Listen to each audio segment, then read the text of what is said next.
दोस्तों अभी पिछले कुछ दिनों से देखने में आ रहा है कि हमारे देश के कई शहरों में डेंगू फीवर बहुत ज़्यादा फैल रहा है। डेंगू का बुखार बहुत ज़्यादा लोगों में देखा जा रहा है।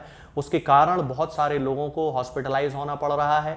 कई लोगों की प्लेटलेट्स बहुत ज़्यादा कम होती चली जा रही हैं और कई लोगों की मृत्यु तक हो चुकी है। तो इस समय हमें डेंगू से बचाव करना बहुत ज़्यादा ज़रूरी है। डेंगू को समझना बहुत ज़्यादा ज़रूरी है। उसके टेस्ट वगैरह करा लेना बहुत ज़्यादा ज़रूरी होता है कि कहीं किसी व्यक्ति को डेंगू तो नहीं है। बेसिकली ये भी एक प्रकार का वायरल इन्फेक्शन ही है, वायरस के कारण ही होता है। होता क्या है कि जब हमारे घर में किसी व्यक्ति को एडीज नाम का एक मच्छर है जो काट लेता है, और यदि वो एडीज मच्छर में डेंगू के वायरस हैं तो वो वायरस फिर उस व्यक्ति के शरीर में पहुंच जाते हैं। और ये जो वायरस होता है ये एक व्यक्ति से दूसरे व्यक्ति में डायरेक्ट नहीं फैलता है, ये केवल मच्छर के काटने से ही फैलता है। मान लीजिए किसी एक व्यक्ति को घर में एडीज के मच्छर ने काटा और उसको डेंगू था, और यदि उसी मच्छर ने दूसरे व्यक्ति को काट लिया और उसने अपनी जो प्रोब रहती है उससे उसके शरीर में डेंगू के वायरस को पहुंचा दिया, तो वो दूसरा व्यक्ति भी डेंगू से पीड़ित हो जाता है। तो ये जो डेंगू है ये बहुत खतरनाक किस्म का एक वायरल इन्फेक्शन होता है। इसी कारण क्योंकि इसमें हमारे शरीर की जो प्लेटलेट्स होती हैं वो लगातार कम होती चली जाती हैं, और प्लेटलेट्स कम होने के कारण फिर ये डेंगू हेमोरेजिक फीवर में बदल जाता है। हेमोरेज होने लगता है यानी कि हमारे शरीर के कई अंदरूनी हिस्सों से, कई अंदरूनी भागों से खून निकलने लगता है, और इसके कारण इंटरनल ब्लीडिंग हो जाने के कारण ही फिर व्यक्ति की मृत्यु तक हो जाती है। तो यदि हम इसके लक्षणों की बात करते हैं कि डेंगू के आखिर में क्या लक्षण होते हैं, तो सिंपल फ्लू जैसे ही लक्षण होते हैं, जैसे कि हाथ पैरों में बहुत ज्यादा दर्द होना, बहुत सिवियर इंटेंसिटी वाला मसल्स में और हड्डियों में पेन होता है। कई बार इसे हड्डी तोड़ बुखार भी कहा जाता है।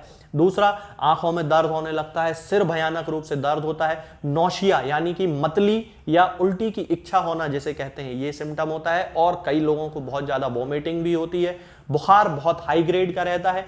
बुखार जिस दिन से शुरू होता है उसके दूसरे दिन से लेके 5वें दिन के बीच फिर शरीर में छोटे छोटे लाल कलर के चकत्ते या दाने पड़ने लगते हैं, जो कि इसको इंडिकेट करते हैं कि पेशेंट को डेंगू फीवर डेवलप हो रहा है। सर्दी जुकाम भी बहुत सारे लोगों को साथ में एसोसिएटेड सिम्टम के रूप में देखने को मिलता है। तो ये जो कॉमन सिम्टम्स होते हैं ये डेंगू के सिम्टम्स होते हैं। हमें इस बीमारी से बचना बहुत ज्यादा जरूरी होता है, और सही समय पे इसका सही उपचार भी होना बहुत ज्यादा जरूरी है। यदि हम डेंगू की दवा की बात करते हैं तो होम्योपैथिक मेडिसिनल सिस्टम में लक्षणों के आधार पर अलग अलग दवाएं उपलब्ध हैं जो कि दी जाती हैं, जैसे रस्टॉक्स है, ब्राइनिया है, और भी बहुत सारी दवाएं हैं। आज होम्योपैथिक की एक ऐसी खास दवा के बारे में मैं आपको बताने वाला हूं जो कि बहुत ज्यादा स्पेसिफिक है डेंगू फीवर के लिए, क्योंकि इसके सारे जो सिम्टम्स हैं वो पूरे डेंगू फीवर से मिलते हैं। इस मेडिसिन का नाम है दोस्तों यूपेटोरियम परफोलियाटम। ये बहुत अच्छी मेडिसिन है उन लोगों के लिए जिनको डेंगू का बुखार हुआ है, जिनको हड्डी तोड़ बुखार हुआ है, जिनके डेंगू के बुखार के कारण पूरे हाथ पैरों में बहुत ज्यादा दर्द है, आंखों के अंदर की हड्डियों में बहुत ज्यादा दर्द है, पूरे सिर में उनको जबरदस्त दर्द हो रहा है, प्लेटलेट जिनके बहुत ज्यादा कम हो रहे हैं। उन सारे केसेस में डेंगू के लिए ये जो दवा है यूपेटोरियम परफोलियाटम बहुत अच्छा काम करती है। इसको मैं आपको दिखा देता हूं, ये मेरे पास यूपेटोरियम परफोलियाटम है 30 पोटेंसी में। इस दवा का उपयोग दोस्तों हम क्यूरेटिव के रूप में भी कर सकते हैं और प्रिवेंटिव के रूप में भी कर सकते हैं। यानी कि यदि किसी को डेंगू बुखार हुआ है तो हम उसको बुखार को ठीक करने के लिए ये दवा यूज कर सकते हैं, और यदि किसी को डेंगू बुखार से बचना है, उसके आसपास मोहल्ले में, समाज में, उसकी गली में, उसके शहर में डेंगू बुखार फैल रहा है तो और उससे अपने परिवार की या अपने आप की रक्षा करना है, रोकथाम करना है, तो इन दोनों ही कामों के लिए यूपेटोरियम परफोलियाटम का यूज किया जा सकता है। इसको लेने के दो तरीके हैं दोस्तों। पहला तरीका यह है कि यदि आप किसी होम्योपैथिक फार्मेसी पर जाते हैं तो वहां पे आप उनसे कह सकते हैं कि हमें यूपेटोरियम परफोलियाटम 200 पोटेंसी 200 पोटेंसी का एक डोज बना दीजिए 1 ड्राम की डिब्बी में। ये मैं आपको बता रहा हूं रोकथाम के लिए, रोकथाम हमें कैसे करना है। तो 200 पोटेंसी में आप उसको बनवा लीजिए 1 ड्राम की डिब्बी 30 नंबर ग्लोब्यूल में। आप जब फार्मेसी वाले के पास जाएंगे तो वो आपको बता देगा, उसमें कोई दिक्कत नहीं है, वो बना के दे देगा। और आपको फिर क्या करना है कि वो जो आपको डिब्बी देगा 1 ड्राम की, उसमें से आपको 4 गोलियां लेना है ढक्कन में, टंग पे सीधे रखना है, हाथ में नहीं लेना है। यानी कि ढक्कन में 4 गोलियां लेके सीधे जीभ पे रख के उसको चूस लीजिए। ऐसा आपको हर दूसरे दिन करना है। 1 हफ्ते में ऐसा आपको कम से कम 3 या 4 बार इसको रिपीट करना है परिवार के सभी सदस्यों को। तो इससे क्या होगा कि आपके शरीर में रोग के प्रति रोग प्रतिरोधक क्षमता डेंगू के लिए डेवलप हो जाएगी।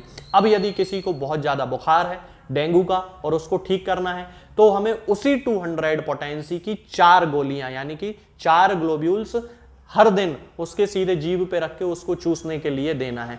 यदि बुखार की इंटेंसिटी बहुत ज़्यादा है तो फिर हमें यूपेटोरियम परफोलियाटम की 30 पोटेंसी का यूज़ करना पड़ेगा, चूंकि हमें डोज को रिपीट करना पड़ेगा। तो 30 पोटेंसी में भी आप बनवा सकते हैं 1 ड्राम की डिब्बी में ही 30 नंबर ग्लोब्यूल के साथ, और उसमें से 4-4 गोलियां आप पेशेंट को हर 2 घंटे में दीजिए। उससे ना केवल उसका बुखार उतरने लगेगा, जीभ पे रख के उसे बस चूसना है। हर 2 घंटे में 4 गोली दे दी, जीभ पे रख के उसने चूस ली। तो ये ऐसा करने से ना केवल उसका बुखार उतरने लगेगा, उसके प्लेटलेट्स की संख्या में भी इजाफा होने लगेगा। इसके अलावा दोस्तों होम्योपैथी में और भी बहुत सारी दवाएं हैं, जैसे कि मर्कसॉल, रस्टॉक्स, ब्राइनिया, जेल्सीमियम। तो ये सारी दवाओं के बारे में भी जानकारी होना बहुत ज़्यादा ज़रूरी है। तो ये तो मैंने आपको एक जनरल नॉलेज के लिए बता दिया है कि आप यूपेटोरियम परफोलियाटम का उपयोग कर सकते हैं।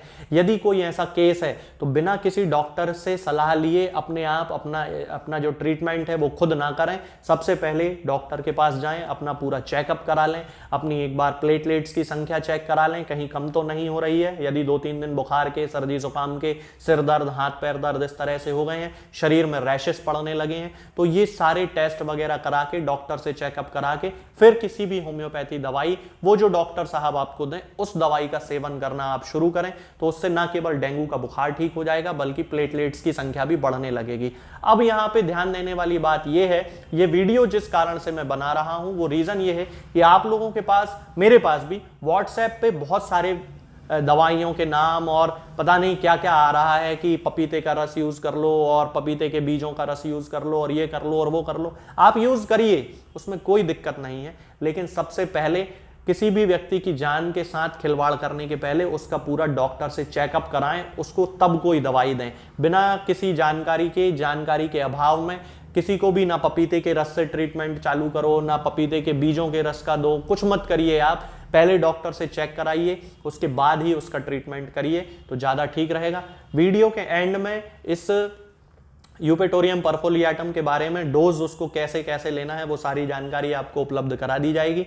होम्योपैथिक मेडिकल स्टोर पे कहीं भी आपको यूपेटोरियम पर्फ मिल जाएगी, आप उसका यूज कर सकते हैं। लेकिन ये केवल एक जनरल मेडिसिन है डेंगू के लिए, इसके अलावा भी और भी दवाएं उपलब्ध हैं, तो आप किसी होम्योपैथिक फिजिशियन से सलाह जरूर ले लें। आज के इस वीडियो में दोस्तों फिलहाल इतना ही। आगे के वीडियोज में हम बात करेंगे कुछ नई बीमारियों के बारे में और उनकी होम्योपैथिक दवाओं के बारे में। तब तक के लिए जय हिंद, जय भारत। दोस्तों, होम्योपैथिक दवाओं को खाने का सबसे अच्छा तरीका होता है कि हम हमेशा खाली पेट इन दवाओं को खाएं। जिन दवाओं को दिन में केवल एक बार खाना है, उन्हें सुबह खाली पेट खा लेना चाहिए। मुंह में अच्छे से कुल्ला करके, गार्गल्स करके मुंह को साफ कर लेना चाहिए और उसके बाद हमें होम्योपैथिक दवाई खा लेना चाहिए। जिन दवाओं को दिन में 2 बार या 3 बार या 4 बार खाना होता है, उन दवाओं को खाली पेट खाने का मतलब होता है कि हम उन दवाओं को खाने के लगभग आधे घंटे पहले या फिर 2 से ढाई घंटे बाद ही खाएं।